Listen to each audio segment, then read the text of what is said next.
paying attention and that they're engaged with how their government works. So thank you all very much for being here. First of all, as we always do, I would ask all of our veterans to stand up. Security conference. And I said to them, you know, the best part about this morning is being able to say thank you for your service, for what you've done for this country. I have the privilege of serving on the Veteran Affairs Committee. And the thing that's become more and more apparent to me is the men and women who serve the nation, tremendous sacrifice. But the piece we oftentimes forget are the families of the veterans and of the military and the sacrifices that they have to make. And so any assistance our community can give them, we should. We need to help families when their loved ones are deployed.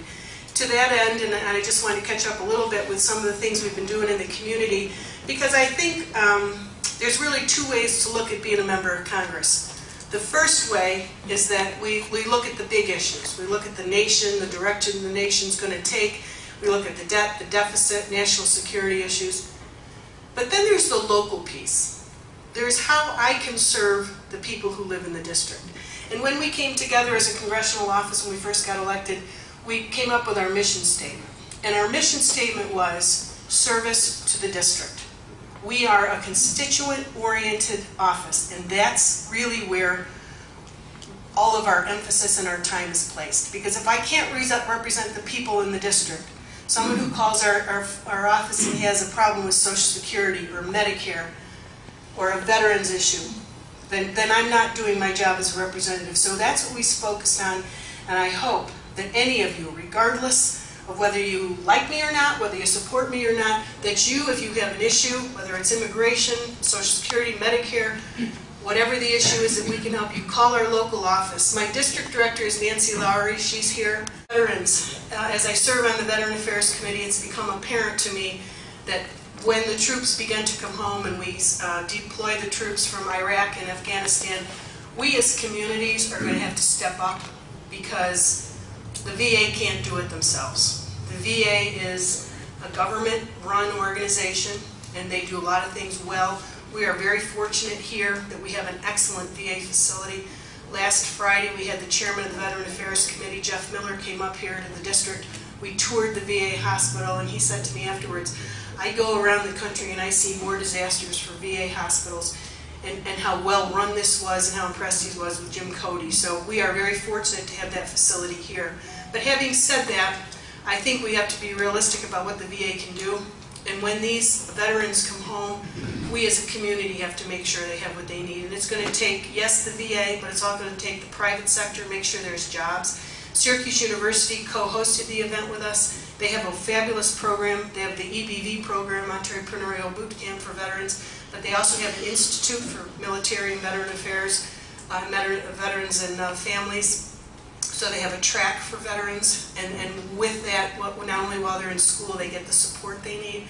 So Syracuse University helped us with that. OCC was at the conference, and we came and we together and we began to discuss how a community can help the veterans. And it really is going to take, as someone once said, it takes a village. But it is going to take a community-wide effort to make sure these men and women who've put their lives on hold now to fight, keep us free, when they come back they have what they need. So we've been very active with the veterans community and with making sure that's a big piece of what we're doing right now. We're so fortunate also to have local organizations. Team Red, White, and Blue. I don't know if you know the Irwin brothers. We've been fortunate enough to have one. He's a graduate student who interns in our office. Both local, both graduates of West Point. They started this organization, Team Red, White, and Blue. It's a mentoring system, a mentoring program for veterans as they come home.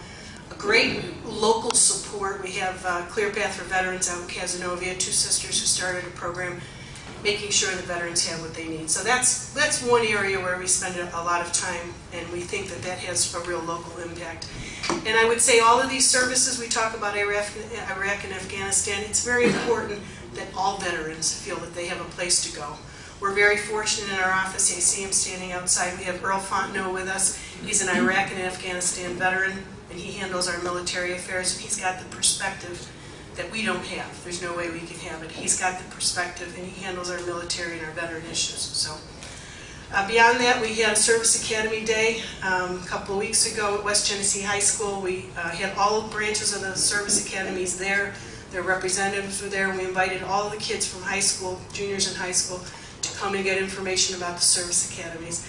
That's one of the best things that I do. These young Americans come in and they're just so outstanding and they want to serve their nation. It's so impressive. And it really is hopeful because these are who we're going to hand this country off to, these young people. So we had that last week. We continue to do town halls. We continue to meet with businesses. And I think one of the takeaways for me over the last year and a half, we go to so many walks. Saturday, Sunday mornings we go to, last Saturday was the Autism Awareness Walk. Sunday it was the Kidney Foundation. And I think, and I saw it in the community, the Veterans Symposium we had a couple weeks ago, we live in such a great community.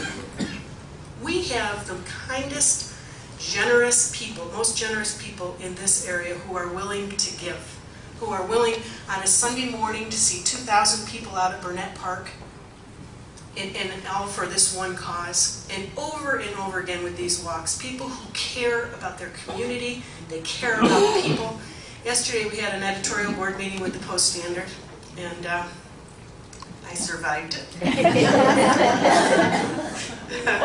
But that's one of the, I said to them and I challenged them, you've got to be a purveyor of good news. You've got to be talking about the good things that go on in this community. You know, we meet with the Syracuse Board of Realtors.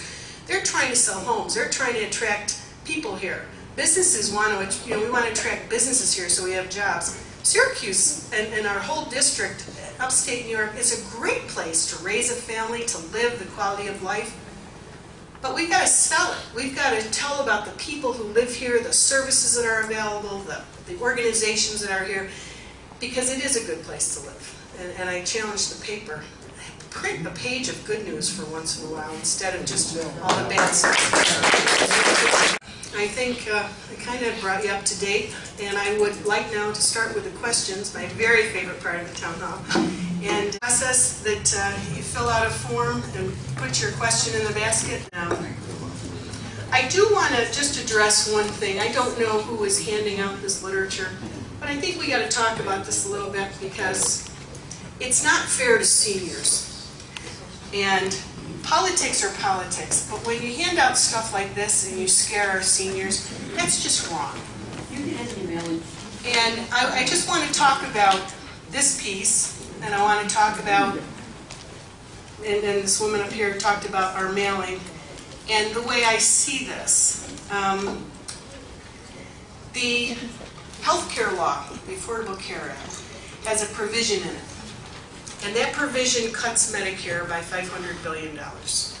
It cuts Medicare Advantage by about $250 billion, and then Medicare in general. It was one of the ways, when they put the law together, that they were going to fund the law, because the law is turning out to be more and more expensive. But that was one of the ways they were going to fund the law, is the cuts to Medicare. They also set up in the law IPAB, which is an Independent Payment Advisory Board. So those two pieces of the law will go into effect in 2014. Now, as you know, the Affordable Care Act is a law. It's not a proposal, it's a law. And the law will go into effect, of course, depending on what the Supreme Court does in June. And we will begin to see the results of that law. And we will begin to see cuts in Medicare and unavailability of services. We've already heard from seniors, and maybe some of you have experienced it, where your physician puts a letter or sends you a letter and says, we're going to limit the number of Medicare patients because of the Medicare reimbursements to them. We hear from our hospitals the cuts to Medicare and how they're going to be impacted by it. And I think it's important to realize that it is not only in the Affordable Care Act, it's in sequestration, and it's coming at them from many other people. It's a whole series of cuts that will affect health care. Now, we've taken the position here that because we have terrific hospitals that offer services, and they are our major employers, that we got to make sure the hospitals are taken care of and they have what they need so that they won't run into financial problems. We meet with them on a regular basis, and they tell me that the health care law is going to kill them. because they're losing disproportionate share money in the healthcare law. It phases out, and I'll just briefly explain what that is. Disproportionate share money when a hospital treats Medicaid patients or uninsured patients because the government realizes it's not going to cover their costs. If they're on Medicaid, that doesn't cover the hospital's costs, and if there's no insurance.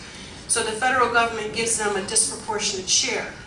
On a yearly basis, they factor in how many patients, and of course the hospital has to provide a list of the patients, and they get a reimbursement. Well, disproportionate share money, the Medicare disproportionate share money, is going to be phased out in the healthcare law. So that impacts the hospitals. So it's a number of areas where they're being, where they have concerns, and I think rightly so. Now, I think this piece refers to when it says, voted to create a fast track in Congress to cut Social Security benefits. Even Paul Ryan's budget, even the Republican budget that was just voted on, doesn't address Social Security. There's nothing on the table with regards to cutting Social Security. Does Social Security have problems? Yes. Did the federal government create those problems by robbing the trust fund? Yes. Did they put seniors in jeopardy because of that? Yes.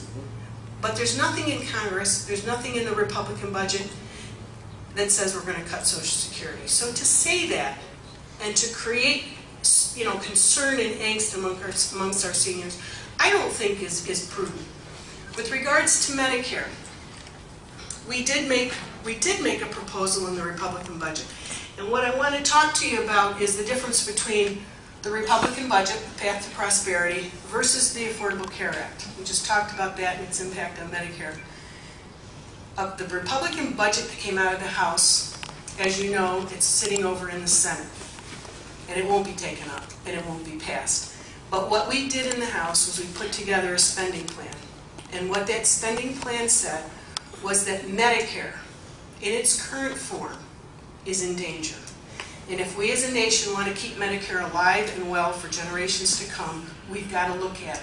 And so what's proposed, and I say that, proposed, not the law, is that those who are 54 and younger would have a different Medicare plan.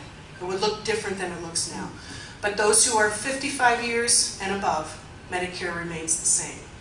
So I again go back to this. There are no cuts for those who are on Medicare. There's no change. The Affordable Care Act changes Medicare as we know it.